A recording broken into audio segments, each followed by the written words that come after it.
Ranjay, in your new book, Reorganize for Resilience, you talked about a wide range of issues that dealt with being customer-centric. You dealt with partnerships, the importance of partnerships, understanding the customer.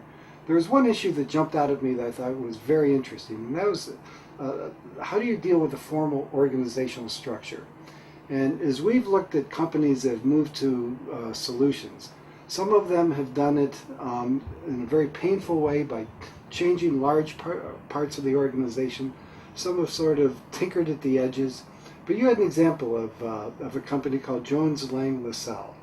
And when they reorganized to better address the market's needs and better serve their customers, they put in a group that was formally called their solutions group.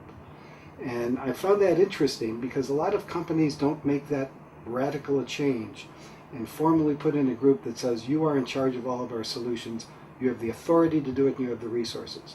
Can you talk about what motivated Jones Lang LaSalle to do that? Was it successful? What were the reasons they went about that? Yeah, I think I would say the one thing we've learned about organization design from 50 years of research on it is that one size does not fit all. There isn't one best answer for everybody. And so I think it's important to preface anything I say with that one size does not fit all.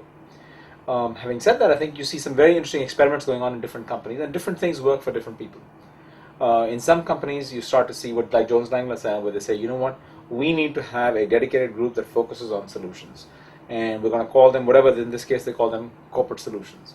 They're going to focus on solutions for large corporate multinationals who want integrated services bundled together in a problem-solving way because they want to outsource their real estate function to us.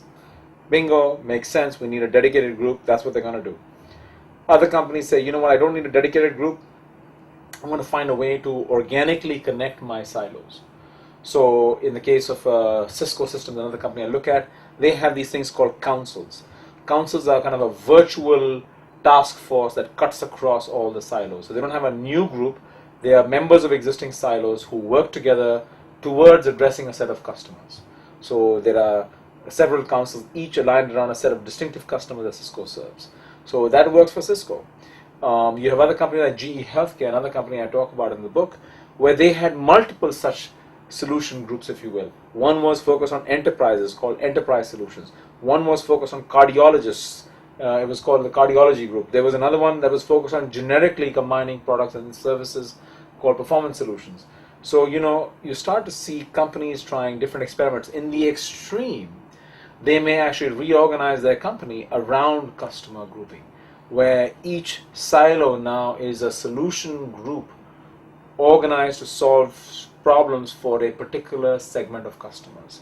And you saw actually Jones Lang LaSalle in a subsequent phase, starting around 2006 onwards, reorganize away from this dedicated solution group to actually being organized around customer and geography.